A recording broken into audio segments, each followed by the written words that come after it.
en medio de la pandemia.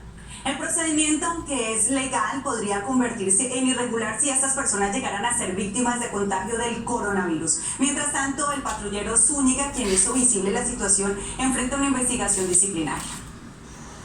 A la intemperie amanecieron estas familias que en medio de la emergencia sanitaria aseguran no tienen a dónde ir.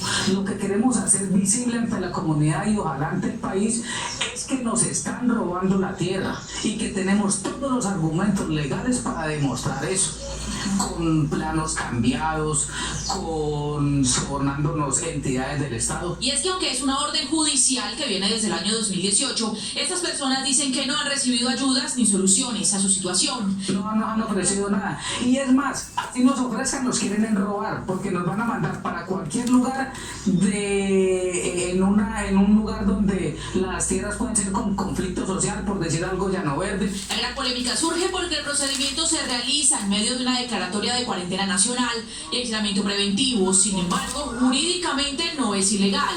El gobierno nacional emitió un decreto mediante el cual prohibía los desalojos en los casos de personas que incumplían el pago de los arrendamientos. Los gobiernos locales se pueden acoger a esta disposición y por principio de favorabilidad a aplicarla a aquellos casos de pleitos que se hayan originado con anterioridad a la declaratoria de la pandemia, por ejemplo por casos de invasión, ocupación ilegal, etc.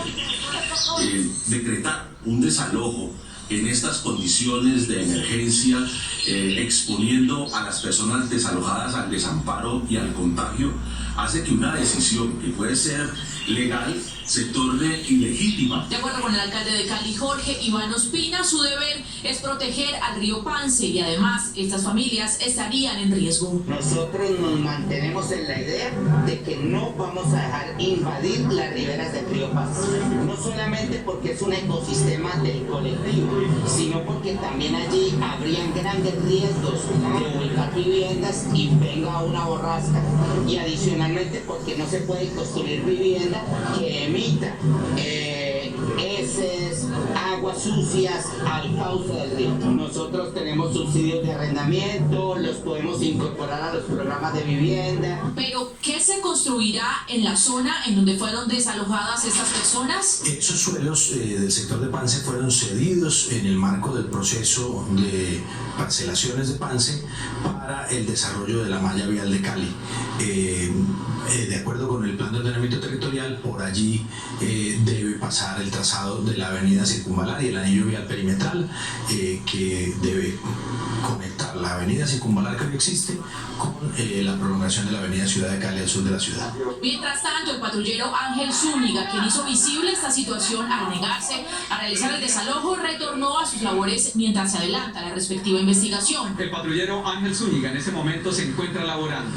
Cualquier decisión que se pueda surtir desde el orden administrativo disciplinario o judicial se enmarcará dentro del debido proceso con todas las garantías y frente a cualquier decisión que se pueda determinar, el único competente será un juez quien administre justicia en nombre de todos los colombianos. Por su parte, un grupo de más de 40 congresistas pertenecientes a sectores de oposición pidieron a las plenarias del Senado y Cámara de Representantes que se otorgue una condecoración al patrullero Zúñiga. Y precisamente sobre este tema, desde el municipio de Totoró, habló la familia del patrullero Ángel Zúñiga, cuya decisión de no intervenir en el desalojo de una familia humilde de Pance lo ha convertido en tendencia nacional. En el barrio Belén de Totoró está Camilo Fajardo, quien nos cuenta quién es la familia de este patrullero. Adelante, Camilo. Hola, buenas tardes, muchas gracias. Esta es la casa donde nació y creció el patrullero Ángel Valencia.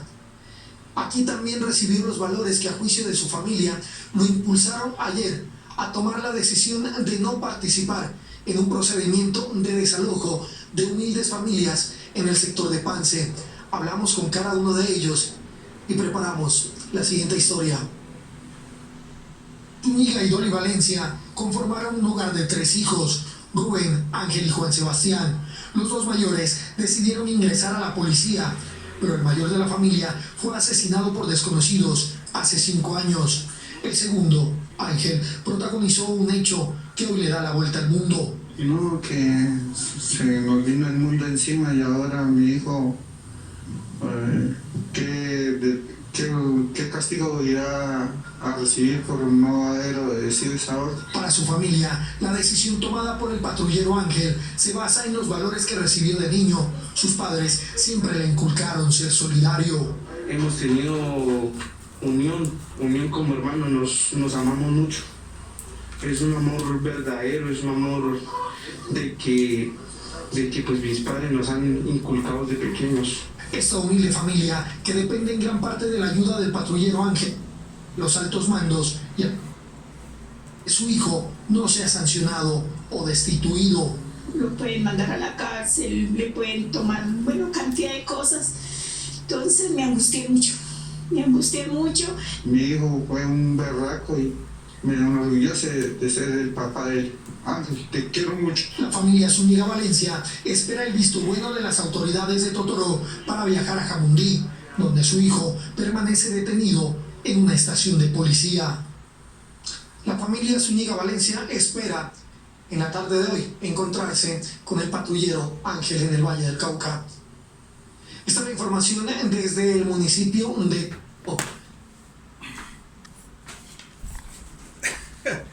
Hola amigos, bueno, este tema cobra vital importancia.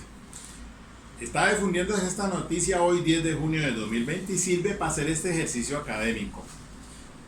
Objetor de conciencia. Es bueno hablar sobre ese tema porque ahora con lo que le está pasando al patrullero Ángel Zúñiga, pues hay que mirar varios aspectos aquí.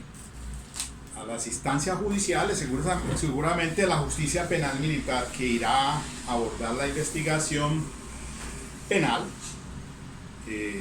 Otrora yo pues también estuve aquí en la Policía Metropolitana, fui juez de instrucción penal militar y llegué hasta fiscal penal militar.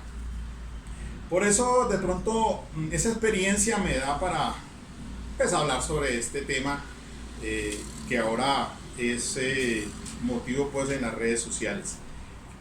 Hay que hacer precisión en lo siguiente, miren, hay dos sentencias, una de la Corte Constitucional, una que es la C-728 del 14 de octubre del año 2009, esa es componente del magistrado Gabriel Eduardo Mendoza Martelo, y otra más anterior que es la T-409 del año 92 del magistrado José Gregorio Hernández. Quizás esta de tutela es importante porque al revisarse todo el asunto de la objeción de conciencia, pues que se deriva de ese artículo 18 constitucional que consagra la libertad de conciencia.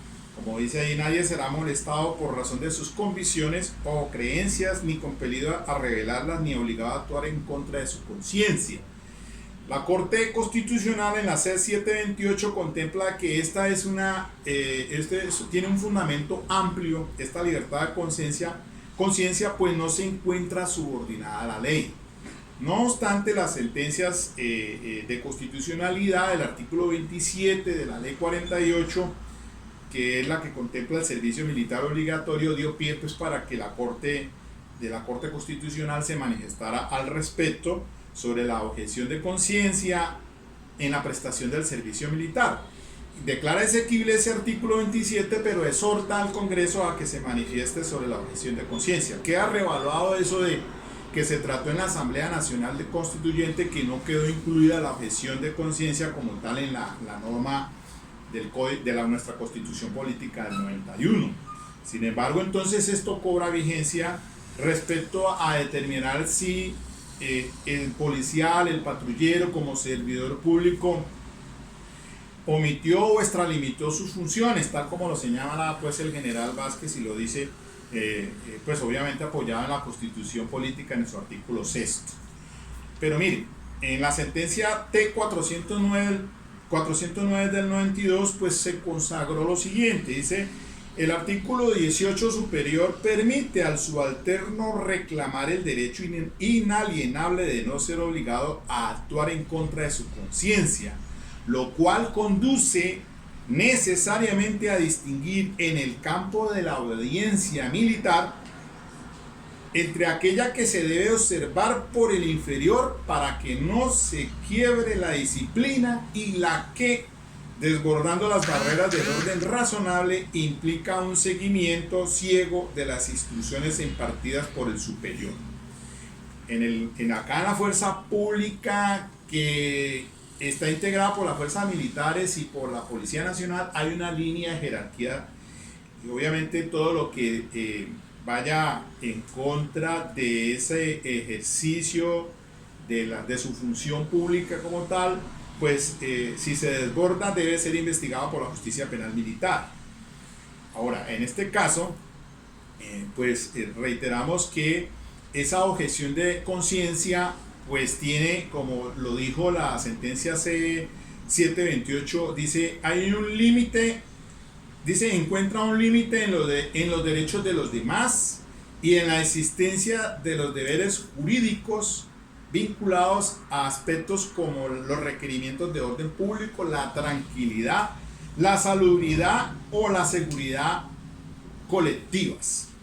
Entonces, hay que tener presente que el artículo primero de ordenamiento político, la Constitución Política, nos señala pues el interés general. Pero también el preámbulo habla de un orden justo. Entonces, aquí hay que tener presente que existen dos tratados de derechos humanos ratificados por Colombia, como son la Ley 74 del 68, que es el Pacto Internacional de Derechos Civiles y Políticos, y la Ley 16 del 72, que es la Convención Americana de Derechos Humanos, o el Pacto de San José de Costa Rica. El primero señala pues también el tema de la libertad de conciencia, y hay algunas resoluciones de la Corte Interamericana, si bien es cierto no son jurisdiccionales, pero sí abordan temas en relación con derechos fundamentales, sobre todo el de la dignidad humana.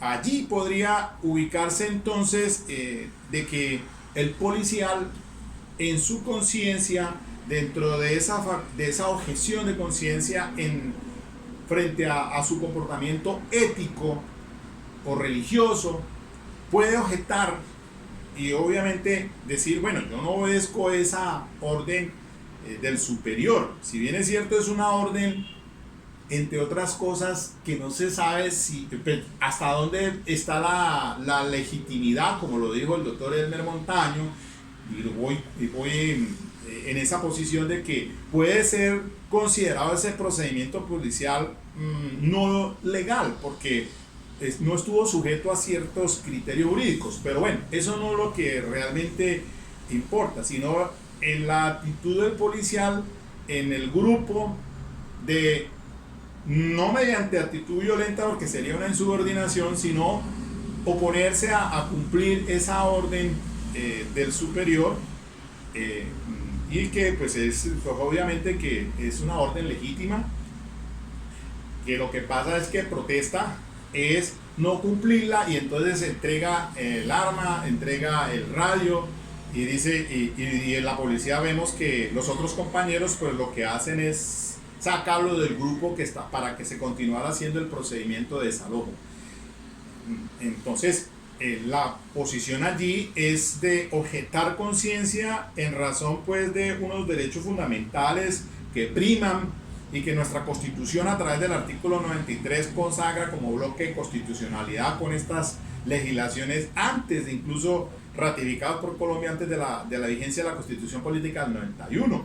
Si el artículo 95 nos dice unos deberes y unas obligaciones, entre esos difundir los derechos humanos, y de allí es que, insisto, que de tiempo atrás, cuando estuve en la policía como juez de instrucción penal militar y fiscal penal militar, íbamos a capacitaciones a Bogotá, en las universidades, con personal de uniformados y toda esta cuestión, porque se estaba difundiendo los derechos humanos y capacitaciones en ese sentido, que yo también participé como capacitador en al personal policial. De allí entonces que hoy por hoy pues no es raro situaciones que se presentaron como el día de ayer. Usualmente lo normal es que tengamos noticias siempre de un procedimiento extralimitado o un abuso de autoridad, que no es la esencia, no es lo general. Hoy en día vemos, y yo conozco al general Penilla, con quien trabajé en Cartagena cuando él era de grado teniente, hoy ya general de la República, y salía en defensa de sus policiales porque hoy por hoy vemos que si hay un choque de la misma comunidad, y ahora en razón de este tema de la pandemia, que por lo menos aquí en Cali, cuando se hacen esos toques de queda en los barrios porque la gente no cumple, y entonces hacen fiestas, programan rumbas y toda esta cuestión, y ese desorden social, y llega la policía a hacer el procedimiento, y vaya problema entonces donde la agresividad de la misma comunidad contra la policía.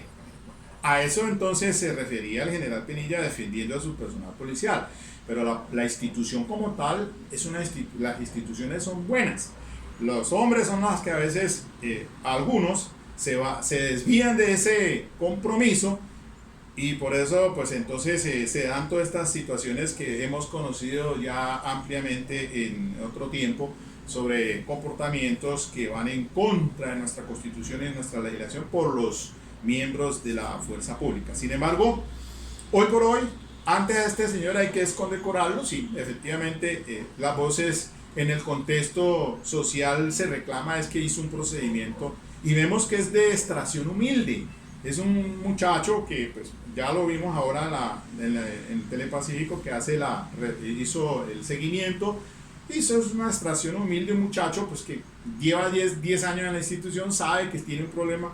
Ahora está, como dicen allí, no sé, está detenido, y esperará, como dice el general Vázquez, pues sí le doy la razón, él tiene el debido proceso, claro que sí, y tiene que someterse a la investigación disciplinaria, a la investigación penal, que seguramente voy a saber de propia mano que va a tener, por lo menos no va a llegar siquiera a una corte marcial en contra de este policial por el delito de desobediencia. Bueno, yo quería dar mi punto de vista en este tema tan de trascendental importancia, y que nos obliga otra vez a retomar y a desempolvar ese tema del objetor de conciencia, porque eso lo tenemos a diario, el médico frente a la eutanasia, el médico frente al aborto, objetores de conciencia. Entonces allí cobra vital importancia esto, de pronto más que en el tema que manejé ayer sobre el error de tipo, el error de prohibición, que eso es otro fenómeno jurídico también muy interesante. Mis queridos amigos, les agradezco mucho, espero sus opiniones. Abro el espacio para escuchar respetuosas intervenciones de la comunidad jurídica, académica, sobre estos temas puntuales. Ok.